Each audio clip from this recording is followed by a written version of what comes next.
میں آپ کو یہ بتاؤں کہ ایبارشنز مطلب کافی کامن یہ ایک مسئلہ ہے، لیکن یہ جو اللہ تعالیٰ کی طرف سے ہوتا ہے وہ تو ہم کچھ بھی اس میں نہیں کر سکتے. ٹھیک ہے، ہم ٹریٹمنٹ کر رہے ہیں، ان کو ہم کافی کو بچا بھی لیتے ہیں جی کہ ایبارشن نہ ہو، ان کی ہم ٹریٹمنٹ کر لیتے ہیں. اور نقصانات اس سے یہ ہوتا ہے کہ جی مریض جب ہمارے پاس آتے ہیں ایبارشن کے کیس کافی لیٹ آتے ہیں، ان کو اس وقت تک بلیڈنگ کافی ہو چکی ہوتی ہے، بلڈ ان کا ضائع ہو چکا ہوتا ہے، انفیکشنز ان کو بہت زیادہ ہو چکی ہوتی ہے بائی دا ٹائم دے کم. تو میری یہی ان سے التماس ہے کہ جی آپ کو جب بھی اس طرح کا پرابلم ہو، وتھ پریگنینسی بلیڈنگ ہو یا وتھ پریگنینسی کوئی مسئلہ ہو، فوراً اپنے ڈاکٹر کے ساتھ آپ کنسلٹ کریں تو اس کی کمپلیکیشنز نہیں ہوں گی. لیکن میں اگین یہی بات کروں گی کہ جی ہماری سٹی میں یا کوئی بھی پورے پاکستان میں ہر ایک، یہ ان میرڈ نہیں، میرڈ عورتوں کا بہت زیادہ مسئلہ ہے کہ جی وہ جاتی ہے، اب میں پریگننٹ ہو گئی ہوں، اب مجھے اس بچے سے جان چھڑانی ہے. ڈاکٹرز تو کرتی نہیں یہ کام، جاتی ہے وہ LHVs کے بعد دائی کے پاس، جس کا دل کرتا ہے اس کو لٹا دیتا ہے جی، اور جی اس نے ہاتھ مارا اور پیشنٹ کو یا تو مار دیا، ٹھیک ہے نا، یا وہ اتنا سیپٹک انفیکشن ہو گیا کہ اس کا علاج پھر کوئی نہیں ہوتا. میں پھر ایک دفعہ کہوں گی کہ جی باقی کے مسئلے ہماری ٹھیک ہے، پاورٹی ہے، حکومت یہ نہیں کر سکتی، حکومت وہ نہیں کر سکتی، ہم لوگوں کے مریض اگنور ہو رہے ہیں، کافی سارے مسئلے، بٹ صرف یہی ایک درخواست میں کروں گی، دوبارہ کروں گی کہ خدا کے لیے یہ جو آپ گلی گلی کھلے ہوئے ہیں LHVs کے اور وہ لوگوں کو DNCs کروا رہے ہیں، ایبارشنز کروا رہے ہیں، اس کے لیے کوئی اقدام ضرور کریں. ہمارے ملک میں ڈلیوری کی سسٹم قدرتی بھی ہے اور اس میں کبھی کبھی ایسے معاملے بنتے ہیں کہ کچھ بیماری، کمزوری یا غلط کاموں سے، محنت کرنے سے بچہ گرتا ہے. پھر اس کی صفائی، اس کی کلیننگ کرنا بہت مصیبت ہو جاتی ہے. اس کے لیے سب کچھ کرنا چاہیے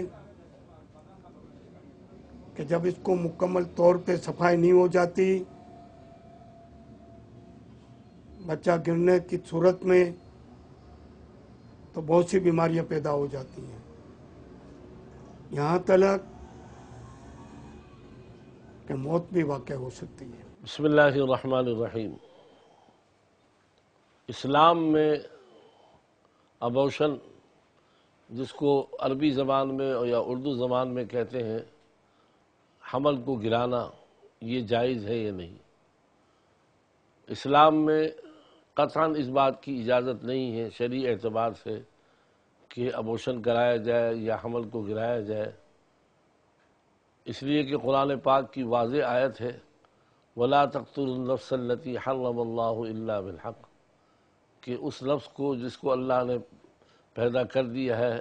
اس کو قتل نہ کرو. تو ابورشن کرانا یہ بھی قتل کے ذمے میں آتا ہے، اس لیے اسلامی اعتبار سے یہ ناجائز ہے. البتہ اگر بچے کی پوری ولادت نہ ہوئی ہو، مثلا 2-4 ہفتے کا ہو،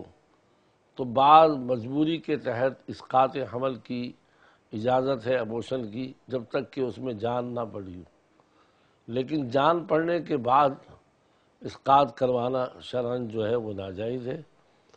ایک سوال یہاں یہ پیدا ہوتا ہے کہ بعض عورتوں سے لوگ زیادتی کرتے ہیں، بدکاری کرتے ہیں زیادتی اور ظلم کی بنیاد پر، اور ان کا حمل ٹھہر جاتا ہے، تو اس کے لیے مسئلے کے اعتبار سے تو یہ بھی ناجائز ہے. لیکن اگر کسی کے کوئی خاص حالات ہیں تو اس حالات کے بعد اسی وقت اگر مفتی کو بیان کرے یا مذہبی اسکالر کو جو دین کی سمجھ رکھتے ہوں، تو یہ اسی وقت فیصلہ کیا جا سکتا ہے.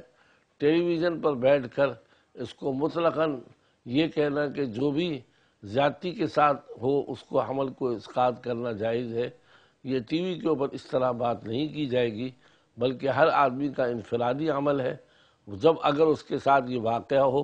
اپنے حالات سنا کر اسی وقت مفتی فیصلہ کرے گا، پہلے سے اس کو بیان کرنا جو ہے وہ مناسب نہیں. اگر کوئی ڈاکٹر، ماہر ڈاکٹر یا بالکل واضح طور پر یہ ثابت ہو جائے